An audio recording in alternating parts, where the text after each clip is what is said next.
मध्य प्रदेश में ईडी का बड़ा एक्शन। 3 करोड़ 38 लाख रुपए की प्रॉपर्टी की गई कुर्क। घोटालेबाज अधिकारियों पर शिकंजा। ईडी टीम को मिला करोड़ों का खजाना।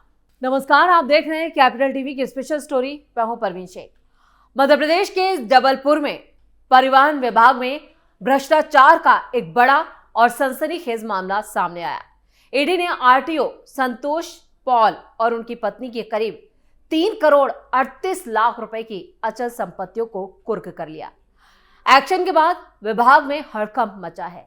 इसके साथ ही घोटालेबाज अधिकारियों पर कानून का शिकंजा कसते ही ताबड़तोड़ छापेमारी भी की जा रही है। ईडी की भोपाल इकाई ने मध्य प्रदेश में इस बड़ी कार्रवाई को अंजाम दिया।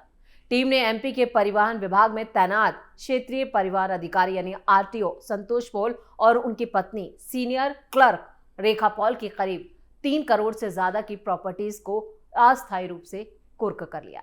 यह एक्शन मनी लॉन्ड्रिंग रोकथाम कानून यानी पीएमएलए 2002 के तहत किया गया। ईडी ने यह जांच भोपाल की आर्थिक अपराध शाखा यानी ईओडब्ल्यू की दर्ज एफआईआर के आधार पर की। एफआईआर में संतोष पॉल और रेखा पॉल पर भ्रष्टाचार निवारण कानून की धाराओं के तहत अपनी ज्ञात आय से ज्यादा संपत्ति जमा करने का आरोप लगा था। जांच में सामने आया कि इन दोनों सरकारी अधिकारियों ने जांच की अवधि में ही अपनी कानूनी कमाई से काफी ज्यादा चल और अचल संपत्तियां खरीद ली। ईडी को मिली जानकारी के मुताबिक संतोष पॉल और रेखा पॉल की सत्यापित वैध आय सिर्फ 73,26,000 रुपए थी, लेकिन इस दौरान उन्होंने करीब 4 करोड़ 80 लाख रुपए की संपत्तियां हासिल की और खर्च किए। इससे लगभग 4 करोड़ 60 लाख रुपए की आय से अधिक संपत्ति का भी पता चला। जांच आगे बढ़ी तो उनके बैंक खातों में लोन की किस्तें चुकाने से ठीक पहले बार बार और एक सिस्टमैटिकली तरीके से नकदी जमा करने के भी सबूत मिले, जिससे पता लगता है कि बिना हिसाब की नकदी को बैंकिंग व्यवस्था में डाला गया और उसे कानूनी रूप से यानी वैध दिखाया गया। वैसे ही अपने आप में अकेला मामला नहीं है, बल्कि मध्य प्रदेश में कई सरकारी विभागों में अधिकारी जमकर लूटपाट मचा रहे हैं और भ्रष्टाचार का ये खेल नीचे से ऊपर तक चल रहा है। घोटालेबाज अधिकारियों की आई शामत। एक दिन पहले ही ईडी ने रायपुर जोनल ऑफिस ने छत्तीसगढ़ शराब घोटाले में भी शामिल कई अधिकारियों के खिलाफ बड़े एक्शन को अंजाम दिया था। इस एक्शन के तहत उस वक्त के आबकारी आयुक्त आईएस निरंजन दास और 30 दूसरे आबकारी अधिकारियों की कुल 38 करोड़ 21 लाख रुपए की प्रॉपर्टीज अस्थायी रूप से अटैच की। ईडी की गई जांच में यह पता चला कि सीनियर नौकरशाहों और राजनीतिक हस्तियों से जुड़े एक आपराधिक सिंडिकेट ने शराब घोटाले में छत्तीसगढ़ आबकारी विभाग को पूरी तरह से हाईजैक कर लिया था। निरंजन दास और उस वक्त के एमडी सीएसएमसीएल अरुणपति त्रिपाठी ने एक अलग सिस्टम चला रखा था, जिसे राज्य के नियमों को दरकिनार करके अवैध कमाई की जा रही थी। पार्ट बी के नाम से बनाई थी स्कीम। सिंडिकेट ने पार्ट बी स्कीम चलाई थी, जिसमें सरकारी दुकानें इस्तेमाल करके ऑफ द रिकॉर्ड और बिना हिसाब वाली देशी शराब बनाई और बेची जाती थी।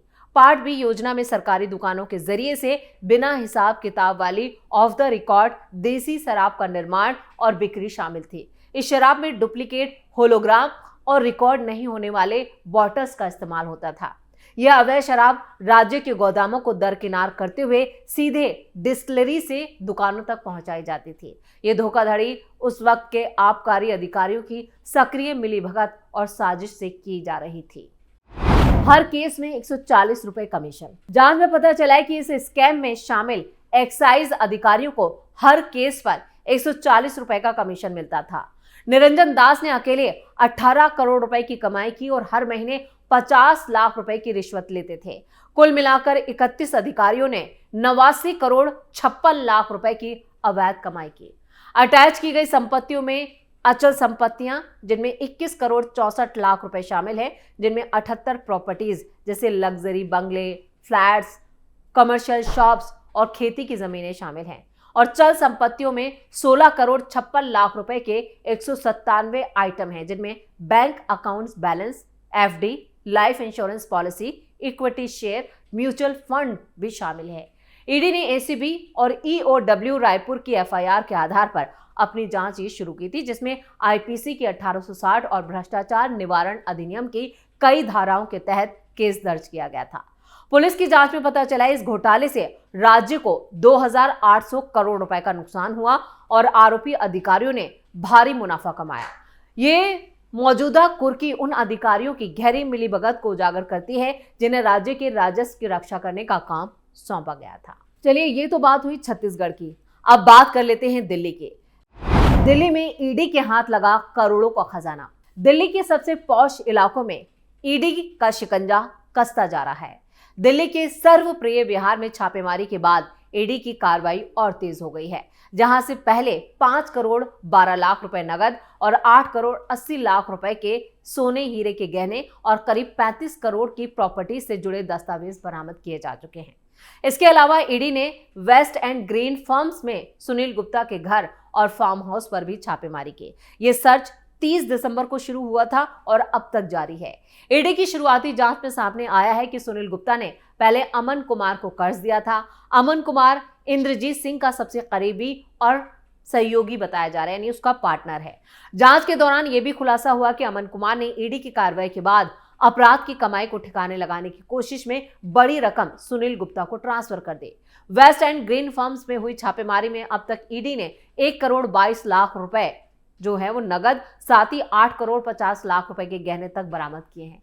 ईडी ने दिल्ली के सर्वप्रिय विहार इलाके में 30 दिसंबर को एक बड़े सर्च ऑपरेशन को अंजाम दिया।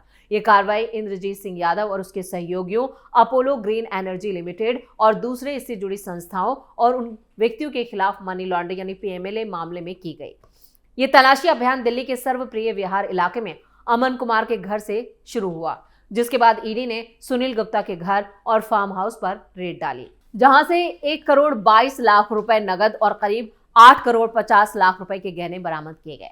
गुरुग्राम और रोहतक में ईडी की ताजा छापेमारी ने मनी लॉन्ड्रिंग की एक बड़ी कहानी को सामने ला दिया है। इस कार्रवाई के केंद्र में इंद्रजीत सिंह यादव ही हैं, जिसे जांच एजेंसियां एक कुख्यात स्ट्रॉन्ग मैन और संगठित अपराध नेटवर्क का अहम चेहरा बता रही हैं। ईडी की इस कार्रवाई से सियासी और आपराधिक हलकों में हड़कंप मचा है। ईडी ने एक साथ कई ठिकानों पर छापेमारी करके 5 करोड़ रुपए नगद और करीब 8 करोड़ 80 लाख रुपए की ज्वेलरी और करीब 35 करोड़ रुपए की संपत्तियों से जुड़े और दस्तावेज बरामद किए, यानी ये दूसरे दिन की डिटेल है। इसके अलावा लग्जरी कारें, बैंक लॉकर, डिजिटल डिवाइस और कई आपत्तिजनक कागजात भी जांच एजेंसी के हाथ लगे हैं। एजेंसी का साफ कहना है कि ये प्रॉपर्टी मनी लॉन्ड्रिंग से अर्जित की गई है। अब आपको बता देते हैं कि ये कौन है इंद्रजीत सिंह यादव, जिनके ठिकानों से करोड़ों रुपए की संपत्ति बरामद की गई। कौन है इंद्रजीत सिंह यादव? इंद्रजीत सिंह यादव यानी Gem record entertainment private limited का मालिक है, जो जेम्स ट्यून्स नाम से म्यूजिक और एंटरटेनमेंट के क्षेत्र में काम करती है। लेकिन ईडी और पुलिस रिकॉर्ड के मुताबिक मनोरंजन की आड़ में वो लंबे वक्त से अपराध की दुनिया में सक्रिय रहा। उस पर मर्डर, अवैध वसूली, धोखाधड़ी, जमीन कब्जा, हथियारों के दम पर धमकाने और हिंसक अपराधों जैसे गंभीर आरोप हैं। सोशल मीडिया पर उसके करीब 12 लाख फॉलोअर्स हैं। 15 से ज्यादा एफआईआर, यूएई से ऑपरेशन। आपको बता दें कि इस मामले की जांच हरियाणा और उत्तर प्रदेश पुलिस की दर्ज 15 से ज्यादा एफआईआरों और चार्जशीट के आधार पर शुरू की गई थी। ये केस आर्म्स एक्ट और आईपीसी की कई धाराओं के तहत दर्ज है। ईडी का दावा है कि इंद्रजीत फिलहाल फरार है और यूएई से अपना नेटवर्क चला रहा है।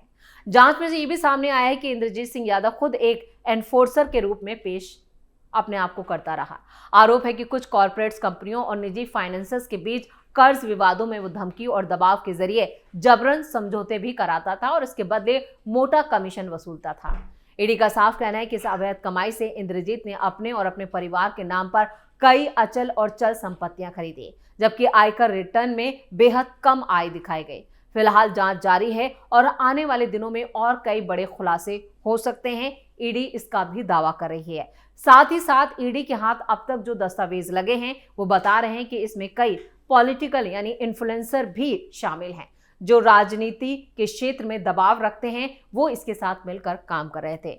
अभी इंद्रजीत सिंह यादव जो है फरार बताया जा रहा है, लेकिन यूएई से वो अपना पूरा नेटवर्क इंडिया में चला रहे हैं और ये एक बड़े नेक्सस की तरफ इशारा कर रहा है, जिसमें कॉर्पोरेट जगत से लेकर पॉलिटिकल ग्राउंड से जुड़े लोग तक शामिल हैं और इसमें कई बिजनेसमैन और कई सारे छोटे स्तर पर भी लोग शामिल हैं, जिनकी जल्द गिरफ्तारी हो सकती है।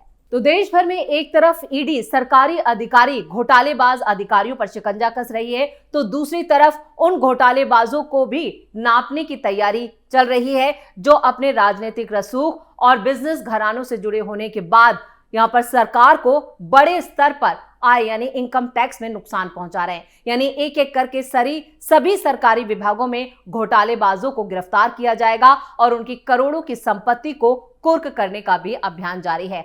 अब देखना यह होगा कि इस तालाब में कौन कौन सी बड़ी मछलियां ईडी के हत्थे चढ़ती हैं। इसी के साथ स्पेशल स्टोरी में इतना ही। वीडियो कैसा लगा कमेंट करके अपनी राय जरूर दें, वीडियो को लाइक करें, शेयर करें और कैपिटल टीवी को सब्सक्राइब जरूर करें। धन्यवाद।